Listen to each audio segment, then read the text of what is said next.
Chapter 4, Part 2, Music of the Middle Ages. Continuing talking about music of the Middle Ages, let's talk about music in the cathedral. So, in the second half of the Middle Ages, we have what's called the Age of the Cathedrals.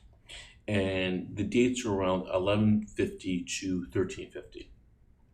And it starts in northern France, and a lot of the urban centers in France, like Paris, would be the best example. We start to see a lot of large cathedrals being constructed. These cathedrals served as houses of worship and municipal civic centers. And many of these cathedrals were also built in what we call the Gothic style. And if you can see an example here. A lot of the Gothic arches would be an example of something that's in the Gothic style. In addition, you'd have these things called these flying buttresses, which would be other arches that would be used as structural elements to these cathedrals. Continuing talking about music in the cathedral, we're going to see a shift in the way music gets constructed towards the second half of the Middle Ages. So with the musical style, first off, the rhythm is going to change. We have the development of what we call mensural notation or measured notation. Okay, now that we're measuring all these elements of music out, it's going to allow musicians to perform as an ensemble. Next, the texture is going to change. Okay, with Gregorian chant in the early part of the Middle Ages, it was all monophonic. It was just that one texture or that one line. Now, with this example, the Kyrie example, we're going to hear a polyphonic texture. We're going to hear two different melodic elements happening, and it's going to shift in this example. It's going to go from two polyphonic elements back to one monophonic element. Now, the harmonies are going to be a little dissonant or coarse, okay? And it's going to become consonant at the end of the phrases. The timbre is still, the example that we're going to listen to is still, it's going to be a cappella, it's unaccompanied vocal music. And the text setting, again, is going to be still in Latin, and it's going to have a lot of melismatic features to it. You're going to have these melismas coming out in the example. Let's listen to it.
Continuing talking about the music of the Middle Ages, we're going to look at the composer Periton. And Periton is a composer associated with we call the Notre Dame school, and he creates this idea of organum. And organum is basically we have a specific Gregorian chant or a specific plain chant melody, and we're going to add multiple voices over top of it. Maybe we can add one voice, maybe we can add two voices, three voices. So this piece called Verae Omnis, it translates to all the end of all the earth. This is an example of what we call four-voice organum. And this is a great example of sacred music polyphony from the Middle Ages.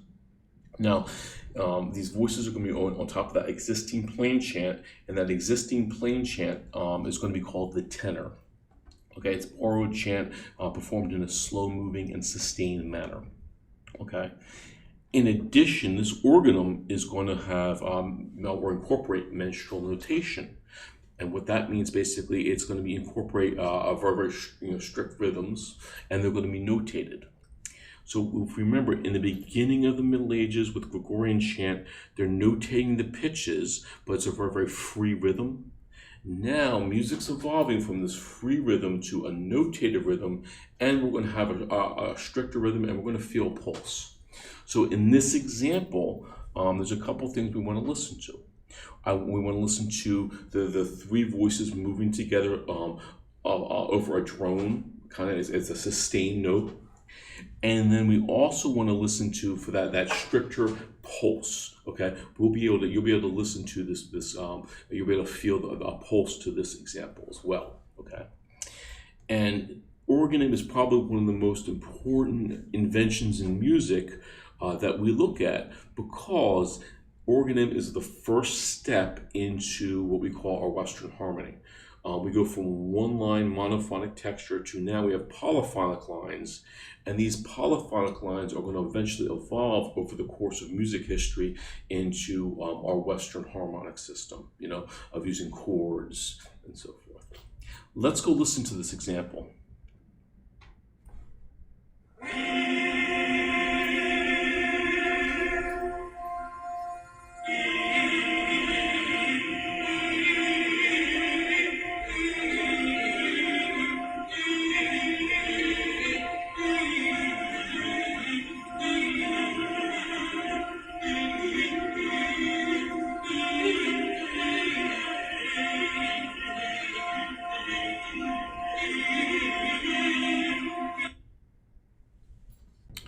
Guillaume de Marchaux.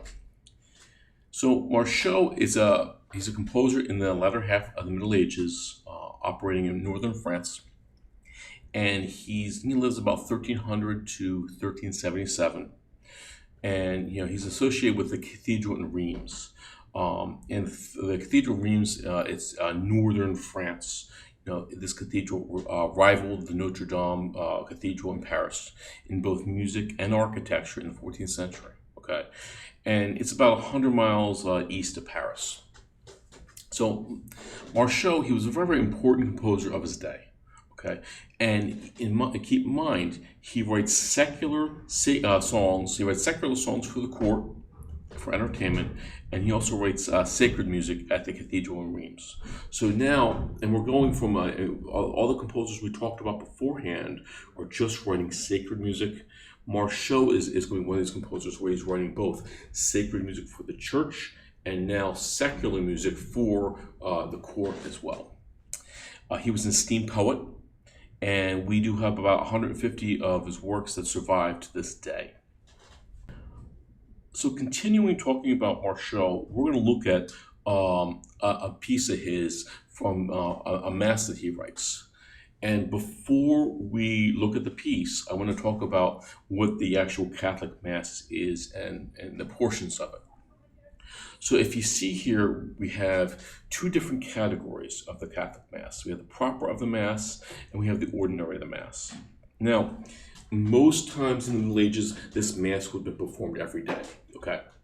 And it's probably, again, the Catholic Mass is the most important ritual in the Catholic service, And the proper of the Mass, in this category, the music text is going to change to suit the day or what's going on in what they would call the liturgical calendar.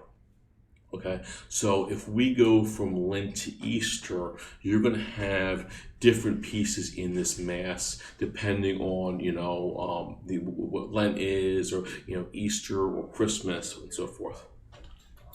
So the proper of the Mass changes. The ordinary of the Mass will stay the same and is kind of concrete. You will always have these pieces: the Kyrie, the Gloria, the Credo, the Sanctus, and the Agnus Dei. Okay. These pieces are always in the Mass, and again, they depend no matter what part of the year. Okay, so when composers write for these Masses, they're always going to have these examples in there. Okay, they're always going to be in Latin. Okay, and at least in the Middle Ages and Renaissance, they're going to be a cappella as well. There's going to be no musical instruments are permitted in the Catholic Church at this time.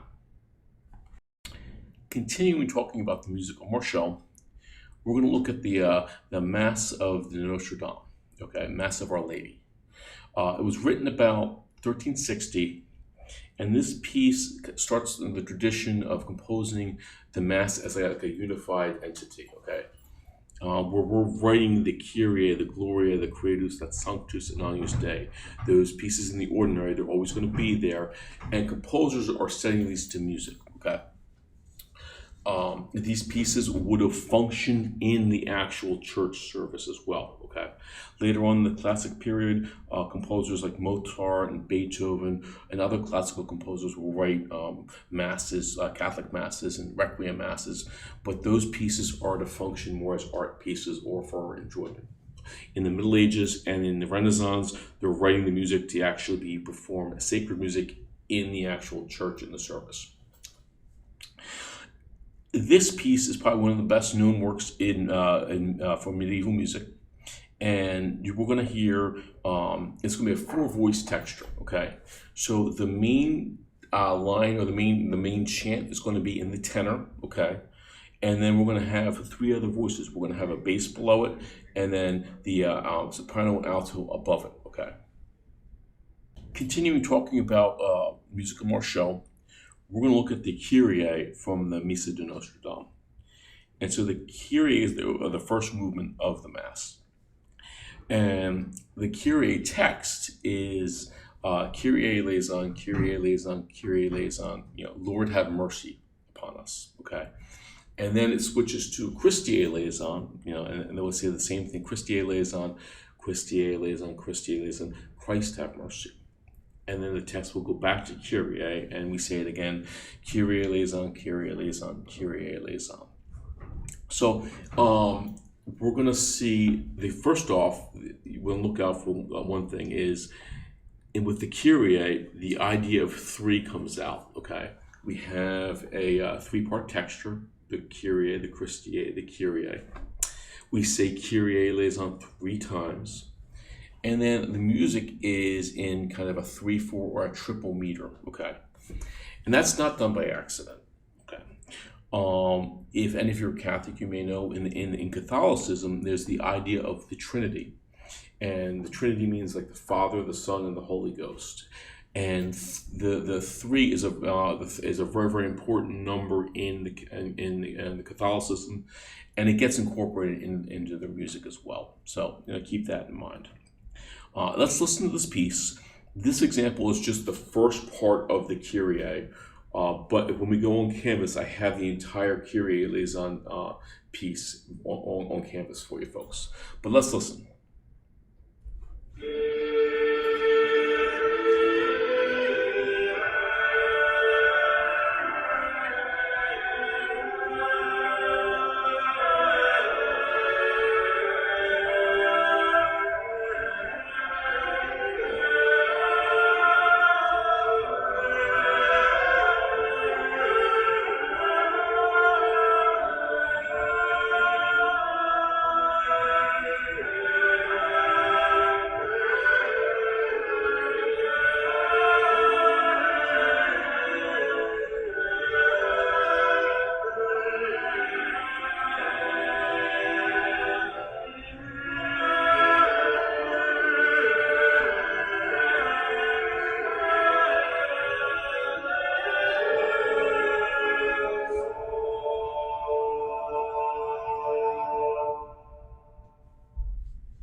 Continuing talking about music at the court. Now, when we talk about music at the court, we're talking about kings and queens or aristocracy sponsoring musicians and artists for their benefit, for their entertainment. So they'd be hiring musicians to be played at whatever courtly event that they're doing. Maybe either weddings or kind of social events. Okay, so we see this happening in 1150 to the 1400s. The court emerges as the center for the patronage of the arts. And again, this is a lot of popular song, a lot of popular dance as well. Women, they were able to participate in court entertainment. Now, the most important group that emerges out of the Middle Ages is a group of traveling musicians or traveling minstrels called the troubadours. And the troubadours were associated in southern France. The term trouvères is used, they're associated in northern France. And these were poet musicians that traveled from town to town to town, performing their music, performing their art, maybe poetry, maybe they put on skits or shows. You know, they developed a new genre of song called the chanson. Okay, it's French for song. And these songs, the topics were mostly about love and courtly ideals, and this was a new genre of vocal expression. Most of these songs were monophonic love songs. Sometimes they could have political satire to them as well. But again, the main genre was like love songs. Okay, and they were very, very poetic as well. Continuing talking about medieval musical instruments, we normally classify these instruments into two categories: the O, or loud instruments, or the Bas, which were soft instruments.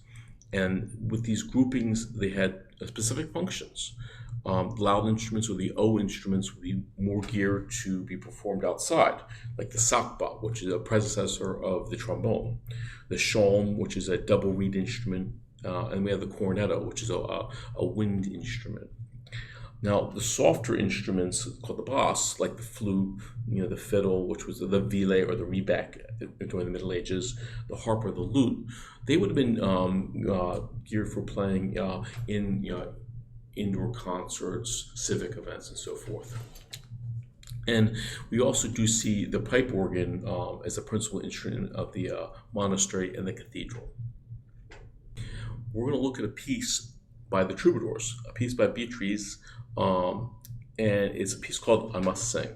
It was written around 1175, and she's a southern French composer, okay? And this is a chanson, okay? It's a song about unrequited love. It's monophonic. It's got a kind of a crazy form, A, B, A, B, C, D, B. Anytime you have a song or a music with lyrics, the musical elements usually take the form of the lyrics, okay?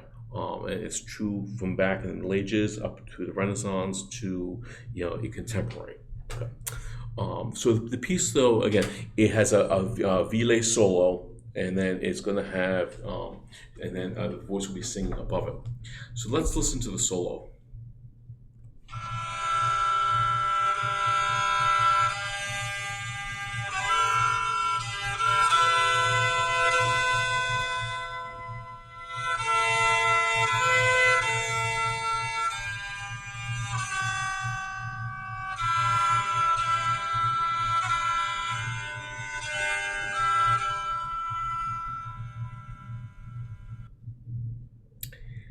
And now let's listen to the song.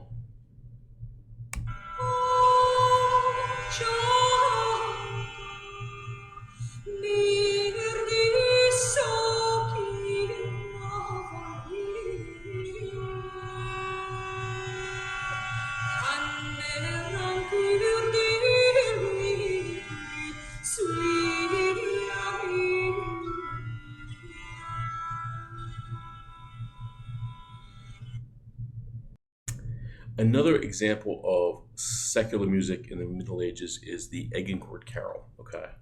And this is a strophic carol. It was written around 1415, probably after the Battle of Agincourt. So Henry V he's the King of England during this time, and he was probably the most illustrious king in the late Middle Ages. And during this time, England was at war with France, okay? And the war was called the 100 Years' War. It took place, over the course of 100 years, obviously the name. It was, generational war. And the Battle of Agincourt happened on October 25th, 1415, and it was Henry's greatest victory. And so they created this carol in honor of this victory. Okay.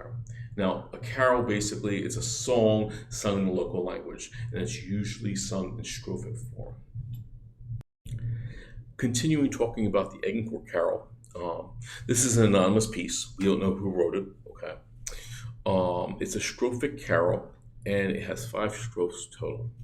Now, what does that mean? So we have basically every time you have a melody, that's going to have a chorus and it's going to have a verse, and the verse one is going to use that one melody with with lyrics, and then the chorus will come back, and then the second verse will use the same melody but have different lyrics. Okay. So strophic form is a very, very popular form, and it's very popular in pop songs as well as in art songs. So this piece has 5 strophes. The chorus is in Latin. Okay, Deus gratias and Angelia ready pro victoria. Thank you God for this victorious day. And then the verses are sung in English. Our king went forth to Normandy with grace and mighty chivalry. Their God for him wrought marvelously, where England may call and cry, Deo gratias. Let's listen to the piece. Deo gratias Anglia, redero victoria. Our king went forth to Normandy with grace and age of chivalry. Their God for him wrought marvelously, wherefore and God my gallantry. Deo gratias. Deo gratias Anglia, rede pro victoria. So this concludes part 2 of chapter 4, talking about music of Perrotin, music of Marchot, and then of course music of the Troubadours and the Agincourt Carol as well. Thank you very much for watching, and I look forward to seeing you in the video on the Renaissance.